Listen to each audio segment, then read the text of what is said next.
नमस्कार मित्रों, BPSC series में आप सभी का स्वागत है। और भूगोल के अंतर्गत आज हम देखने वाले हैं बिहार की नदियाँ, जो एक महत्वपूर्ण टॉपिक है। और यहाँ से देखें तो प्रारंभिक परीक्षा में बार बार प्रश्न पूछे जाते रहे हैं, और मुख्य परीक्षा में देखें तो मुख्य परीक्षा में भी इनडायरेक्टली तरीके से इन सभी को सम्मिलित करना होता है हमारी उत्तरों में, है ना। तो यहाँ पर देखें तो सबसे पहले हम आज देखने वाले हैं बिहार की नदियाँ। टॉपिक डालिएगा, बिहार की नदियाँ। इतनी डिटेल में कर लेंगे कि चाहे प्रारंभिक परीक्षा में कैसे भी प्रश्न आते हो, कुछ भी हमारा छूटने वाला नहीं है। तो नदियों में सबसे पहले तो हम यहाँ पर देखेंगे सबसे मुख्य नदी है ना, जो बिहार को बीचों बीच दो भागों में विभाजित करती है। कौन सी नदी है? गंगा। गंगा नदी की बात करें तो गंगोत्री हिमनद है ना, गंगोत्री हिमनद जो है उत्तराखंड वहाँ से निकलती है, और वहाँ से निकलते हुए उत्तर प्रदेश से बिहार में चौसा के पास है ना, चौसा के पास क्या करती है? बिहार में एंटर करती है, और बॉर्डर होते हुए कहाँ एंटर कर जाती है? बिहार में। ठीक है, तो यहाँ पर देखें बिहार से एंटर करते हुए आगे बढ़ते बढ़ते भागलपुर से ये कहाँ एंटर कर जाती है? पश्चिम बंगाल में, है ना। तो सबसे पहला यहाँ पर मुख्य नदी कौन सी है? गंगा। और गंगा की कुल लंबाई देखें तो 2525 किलोमीटर है ना। गंगा की बात करें तो 2525 किलोमीटर है, जबकि बिहार में देखें तो बिहार में इसकी लंबाई 445 किलोमीटर है ना। तो 2525 किलोमीटर की जो लंबाई है गंगा की, उसमें से मात्र कितनी? 445 मीटर बिहार में देखने को मिलता है। और जो गंगा नदी है वो बिहार को देखें तो दो भागों में विभाजित करती है, और इसी गंगा नदी के विभाजन के पश्चात जो ऊपर वाला क्षेत्र है उसे हम क्या बोलते हैं? उत्तरी गंगा का मैदान या फिर उत्तरी बिहार का मैदान, और जो दक्षिण में है उसे दक्षिणी बिहार का मैदान कहा जाता है ना। तो मुख्य रूप से गंगा के द्वारा बिहार को दो भागों में विभाजित किया गया है। उसके बाद अगली यहाँ पर नदी देखें तो अगली नदी है यहाँ पर घाघरा, जिसे सरयू नदी के नाम से भी उत्तर प्रदेश में जाना जाता है। तो घाघरा की बात करें तो ये नम्फा जो श्रेणी है, नम्फा श्रेणी नेपाल से निकलती है और बिहार में आकर छपरा में गंगा से मिल जाती है। तो यहाँ पर बात करें तो ये यहाँ से क्या करती है? बिहार का कुछ बॉर्डर बनाते हुए आगे आती है, और यहाँ आकर छपरा में क्या करती है? छपरा में किससे मिल जाती है? गंगा नदी से मिल जाती है। तो साथ में लिखते हुए चलिए, ये हो गई हमारी घाघरा नदी, और कहाँ आकर मिलती है? छपरा में। ठीक है, छपरा में गंगा नदी से मिल जाती है। सबसे पहले हम देख रहे हैं उत्तर बिहार के जितने भी नदियां हैं। उसके बाद एक महत्वपूर्ण नदी है, कौन सी? गंडक नदी है ना। गंडक नदी की बात करें तो गंडक नदी कहाँ से निकलती है? अन्नपूर्णा श्रेणी है ना। अन्नपूर्णा श्रेणी में देखें तो दो जगह है, मानंग मटोंग है ना, मानंग मोट और कुतांग, इन दोनों के मध्य से निकलती है अन्नपूर्णा श्रेणी से, और बिहार में आकर पटना के पास गंगा नदी से मिल जाती है। तो कहाँ से निकलती है? यहाँ पर देखें तो कौन सी? अन्नपूर्णा श्रेणी से है ना, अन्नपूर्णा श्रेणी से निकलती है, और पश्चिम चंपारण से चलते हुए आकर यहाँ कहाँ? पटना में आकर, पटना में है ना, पटना में गंगा नदी से मिल जाती है। और ये नदी हमारी कौन सी है? गंडक। ठीक है, ये नदी है कौन? गंडक। उसके बाद एक और महत्वपूर्ण नदी है बूढ़ी गंडक। बूढ़ी गंडक की बात करें तो बूढ़ी गंडक कहाँ से निकलती है? सोमेश्वर श्रेणी से। सोमेश्वर श्रेणी में जगह है चौतरवा चौर, वहाँ से निकलती है, और बिहार में आकर खगड़िया के पास गंगा में मिल जाती है। तो अगली महत्वपूर्ण नदी कौन सी है हमारी? बूढ़ी गंडक है ना। कहाँ? खगड़िया के पास है ना। खगड़िया के पास किससे मिल जाती है? गंगा नदी से मिल जाती है ना। तो फिर से रिपीट करता हूँ, बूढ़ी गंडक चौतरवा चौर में है ना, सोमेश्वर श्रेणी के चौतरवा चौर से निकलती है, और बिहार में आकर खगड़िया के पास गंगा नदी में मिल जाती है ना।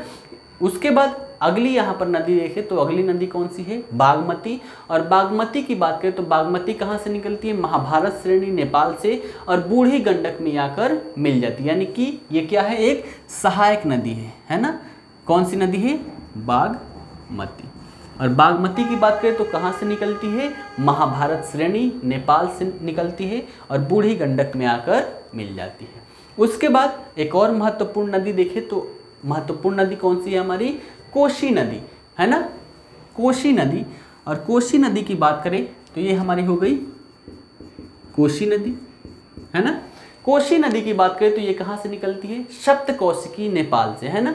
सप्तकोशिकी नेपाल से निकलती है 7 धाराओं में, 7 धाराओं में से 4 धाराएं नेपाल में चली जाती है और 3 धाराएं बिहार में आती है, और बिहार में आकर ये क्या कहलाती है, कोसी नदी कहलाती है।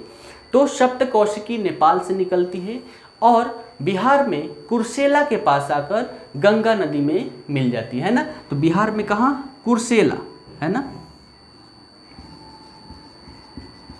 कुर्सेला के पास गंगा नदी में मिल जाती है। कोसी नदी की बात करें तो बिहार में इसके द्वारा बड़े स्तर पर विभीषिका लाई जाती है, बाढ़ लाई जाती है, और ये अपना मार्ग बदलने के लिए भी फेमस है। यहाँ पर देखें तो पहले जहाँ पर थी वहाँ से लगभग 185 किलोमीटर ये कहाँ, पश्चिम की तरफ ये जा चुकी है ना। तो ये मार्ग बदलने के लिए फेमस है। इसके द्वारा क्या होता है, इसे बिहार की शोक नदी भी कहा जाता है, क्योंकि बड़े स्तर पर इन क्षेत्रों में बाढ़ इसके द्वारा लाई जाती है ना। तो हमने देख लिया कोसी, ठीक है, क्लियर है। उसके बाद हम यहाँ पर देखें तो यहाँ पर एक नदी कौन सी है, महानंदा, है ना, जो यहाँ पर गंगा में आकर मिल जाती है, ठीक है। अगला हम महत्वपूर्ण नदियों में देखें तो दक्षिण बिहार का जो नदियां हैं उनको हम देखने का यहाँ पर प्रयास करते हैं, है ना।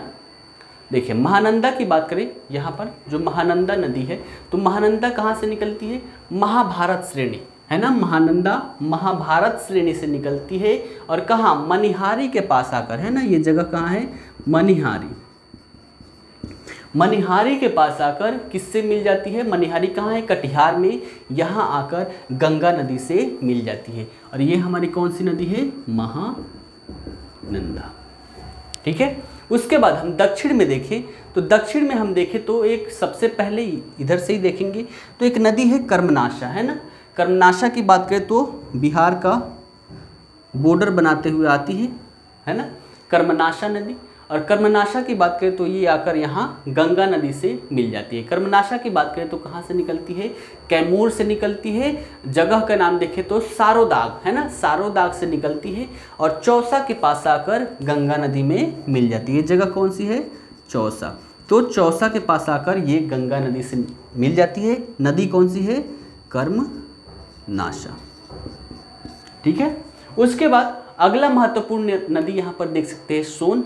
और सोन की बात करें तो सोन यहाँ से बिहार का बॉर्डर बनाते हुए यहाँ निकलती है ना। और ठीक है, तो सोन की बात करें तो निकलती कहाँ से है, मध्य प्रदेश। मध्य प्रदेश में कहाँ, अमरकंटक से, और दानापुर के पास आकर, दानापुर या फिर मनेर, दानापुर या मनेर, दानापुर या मनेर के पास आकर किससे मिल जाती है, गंगा नदी से मिल जाती है, ठीक है। तो ये कौन सी नदी हो गई हमारी, सोन, ठीक है। ये सारी बातें क्लियर है। उसके बाद अगला महत्वपूर्ण नदी हम यहाँ पर देख सकते हैं, कौन सी, पुनपुन, है ना। पुनपुन नदी की बात करें तो ये सोन के बगल से होते हुए, है ना, सोन के बगल से होते हुए आगे बढ़ती हैं और यहाँ आकर किससे, गंगा नदी से मिल जाती है। तो पुनपुन की बात करें तो निकलती कहाँ से है, पलामू से, कहाँ, छोटा नागपुर के पठार से निकलती है और कहाँ, फतुहा के पास आकर, है ना। ये जगह कौन सा है, फतुहा, फतुहा के पास आकर गंगा नदी से मिल जाती है। उसके बाद एक और महत्वपूर्ण नदी है, कौन सी, इसी के बगल में है, फल्गु, है ना। ये हमारी कौन सी नदी हो गई, पुनपुन। ये कौन सी हो गई, सोन, है ना। अभी हमने किसकी बात की, फल्गु नदी की। तो ये हमारी नदी है कौन, फल्गु। और फल्गु नदी की बात करें तो ये भी छोटा नागपुर के पठार से निकलती है, कई धाराओं में होकर, है ना, कई धाराओं में होकर निकलती है। ये इसी का देखें तो इसी का मुख्य धारा कौन सी है, निरंजना नदी। निरंजना नदी आप लोगों ने देखा होगा, इतिहास में बहुत ही महत्वपूर्ण है ना। तो इसकी मुख्य धारा कौन सी है, फल्गु नदी की ही मुख्य धारा कौन है, निरंजना नदी। और ये यहाँ ये जो क्षेत्र है टाल का क्षेत्र है, टाल क्षेत्र में आकर क्या हो जाती है, विलीन हो जाती है। उसके बाद एक छोटी सी नदी है इधर, कौन सी, किऊल, ठीक है। एक छोटी सी नदी है किऊल। और किऊल की बात करें तो ये कहाँ से निकलती है, गिरिडीह जिला, ठीक है, झारखंड के गिरिडीह जिला से निकलती है ना। तीसरी हिल है वहाँ से, और सूरजगढ़ा के पास आकर, है ना, यहाँ जगह कौन सा है, सूरजगढ़ा, सूरजगढ़ा के पास आकर किससे मिल जाती है, गंगा नदी से मिल जाती है ना। उसके बाद एक और छोटी सी नदी है अजय, है ना, बहुत छोटी सी नदी है, कभी नहीं पूछा जाएगा। बटबाड़ जमुई से निकलती है और देवघर जिला में, है ना, झारखंड के देवघर जिला में, ठीक है, वहाँ से निकलती है और कहाँ, बंगाल में जाकर गंगा नदी से मिल जाती है। ठीक है, तो ये सारी बिहार की प्रमुख नदियाँ हैं। ये सारी चीज़ें फैक्ट है जहाँ से प्रश्न के रूप में डायरेक्टली आपको पूछ लिए जाते हैं प्रारंभिक परीक्षा में, है ना। उसके बाद चलिए देखते हैं जल से संबंधित ही दो चार चीज़ें यहाँ पर देख लेते हैं, उसके बाद हम आगे बढ़ते हैं। ये जो नदियाँ हैं बिहार में, आपको एक नदियों का जाल सा दिखाई दे रहा होगा, है ना। यहाँ पर जो गंगा नदी है, गंगा नदी के उत्तर वाले भाग को क्या बोलते हैं, उत्तर बिहार का मैदान, जबकि दक्षिण वाले क्षेत्र को क्या बोलते हैं, दक्षिण बिहार का मैदान, है ना। यहां पर चाहे आप दक्षिण में देखें चाहे आप उत्तर में देखें, नदियों के जाल सा दिखाई दे रहा होगा।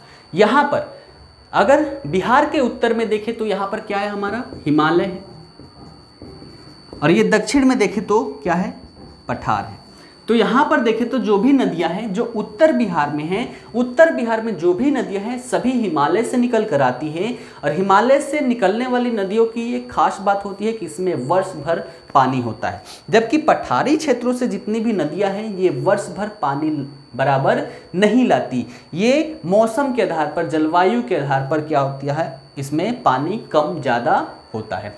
तो यहाँ पर देखें तो जो भी हिमालय की नदियाँ हैं, हिमालय की नदियों में वर्ष भर पानी होता है, परिणामतः इनके द्वारा बड़े स्तर पर इन क्षेत्रों में पानी लाया जाता है ना। साथ ही साथ ये जब भी आते हैं तो बड़े स्तर पर गाद लेकर आते हैं, है ना, तो उनको इन क्षेत्रों में क्या करते हैं, बिछा देते हैं। इसलिए इन क्षेत्रों में देखें तो नवीन जलोढ़ मिट्टी की संरचना देखने को मिलती है, और नवीन जलोढ़ मिट्टी में बड़ी उर्वरता होती है, परिणामतः यहाँ पर सभी प्रकार के जो भी फसलें हैं, सभी प्रकार के फसलें उगाई जाती हैं। तो यहाँ पर बड़े स्तर पर नदियों में पानी होता है, परिणामतः यहाँ पर बड़े स्तर पर इन नदियों के द्वारा बाढ़ लाई जाती है।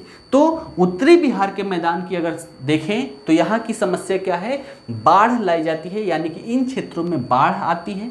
जबकि ये पठारी क्षेत्रों में देखें तो पठारी क्षेत्रों की जो नदियाँ है ये वर्ष भर पानी नहीं लाती, है ना, परिणामतः ये पठारी क्षेत्रों से, तो पठारी क्षेत्रों से यहाँ पर देखें तो इन नदियों की ढलान ज़्यादा होने की वजह से बड़े स्तर पर काट के यहाँ पर मिट्टियाँ लाई जाती है, जबकि ये उतनी ढलान क्षेत्र नहीं है, तो धीरे धीरे यहाँ पर काटती है, तो छोटे छोटे यहाँ पर बालू के रूप में ये सारे संरचना देखने को मिलती है। तो इन क्षेत्रों में बलुई मिट्टी देखने को मिलती है।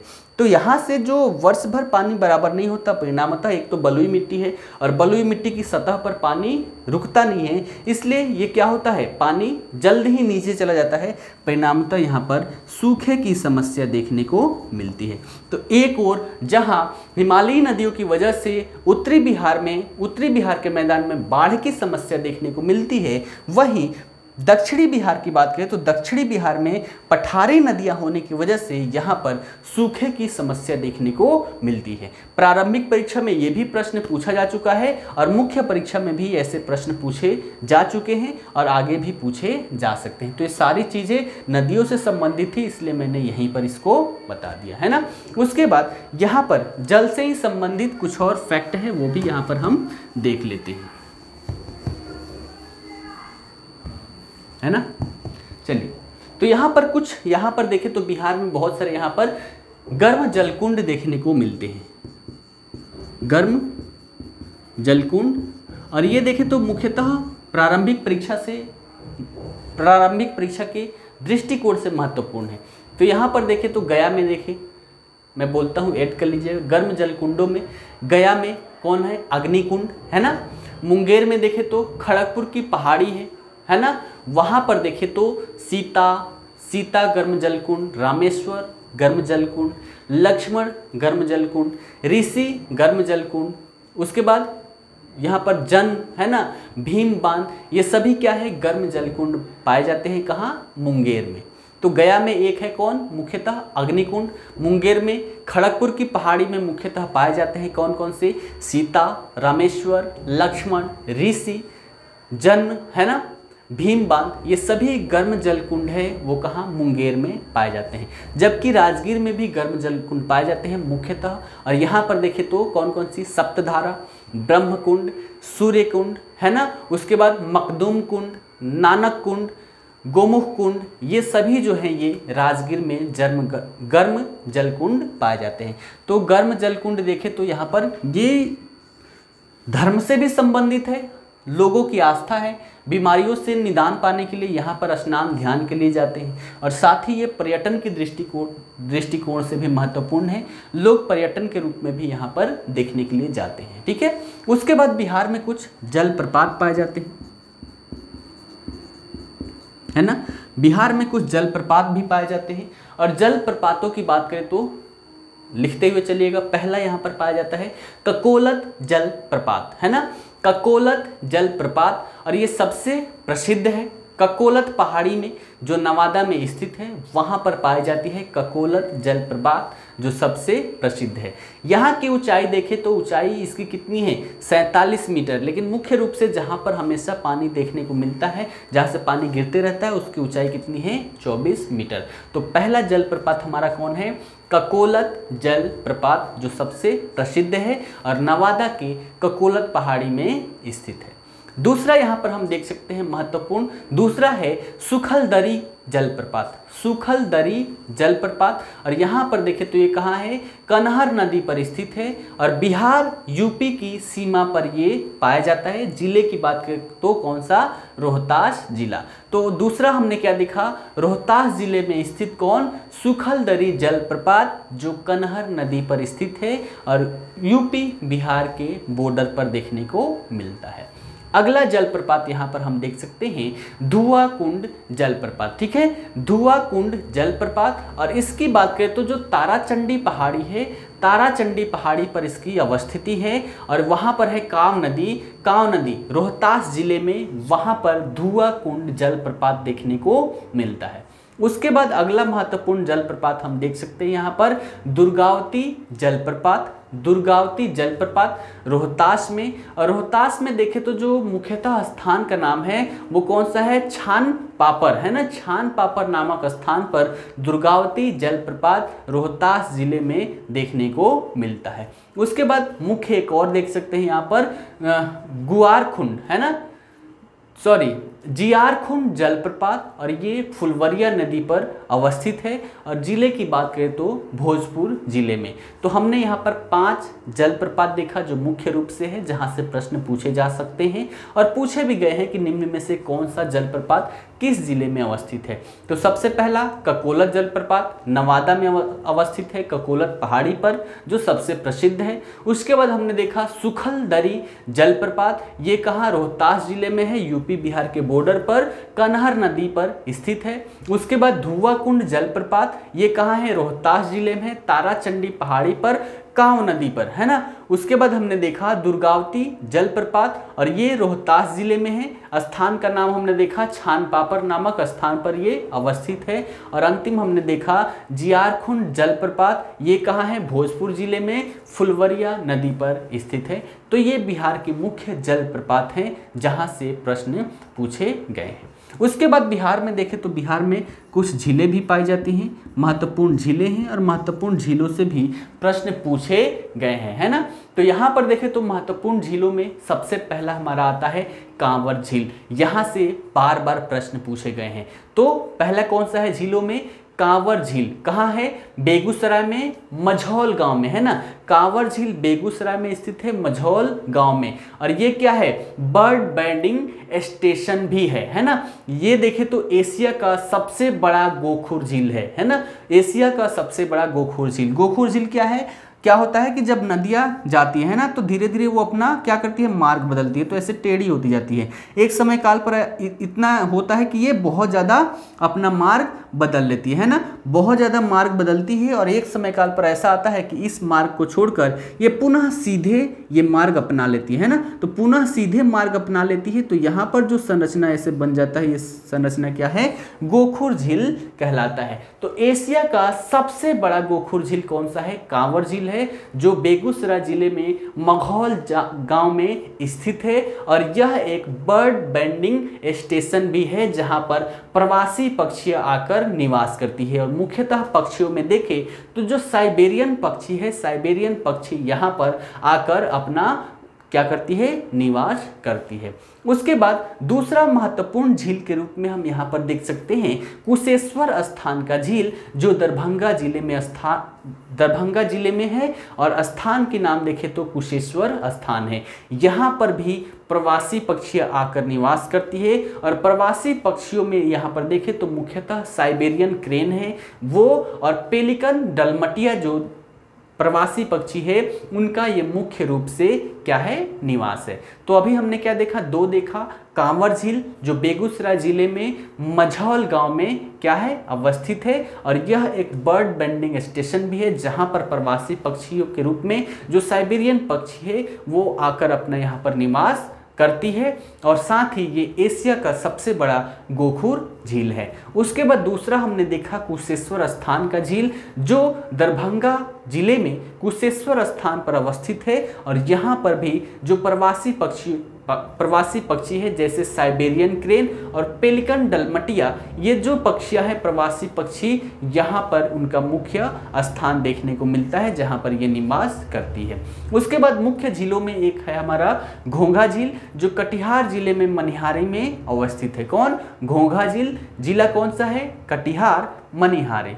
उसके बाद अगला हम देख सकते हैं यहाँ पर सिमरी बख्तियारपुर झील है ना, अगला कौन सा है, सिमरी बख्तियारपुर झील जो सिमरी बख्तियारपुर सहरसा जिले में सिमरी बख्तियारपुर में स्थित है। तो ये सारी चीज़ें आप याद रखिएगा, एक बार फिर से रिपीट कर देता हूँ। कांवर झील कुशेश्वर स्थान का झील दरभंगा में, कांवर झील बेगूसराय में, घोंघा झील कटिहार में और सिमरी बख्तियारपुर झील कहाँ, सहरसा जिले में स्थित है ना। उसके बाद कुछ आर्द्र भूमि क्षेत्र भी है, आर्द्र भूमि क्षेत्र भी देख लीजिएगा।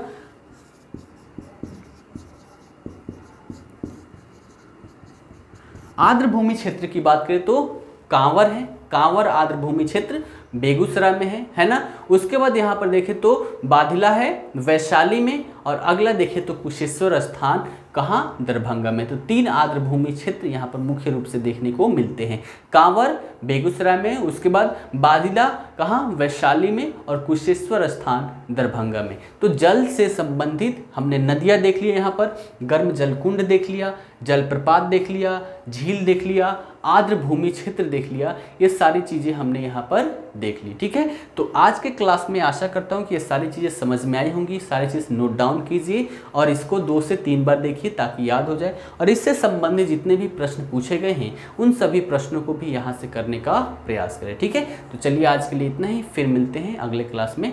धन्यवाद।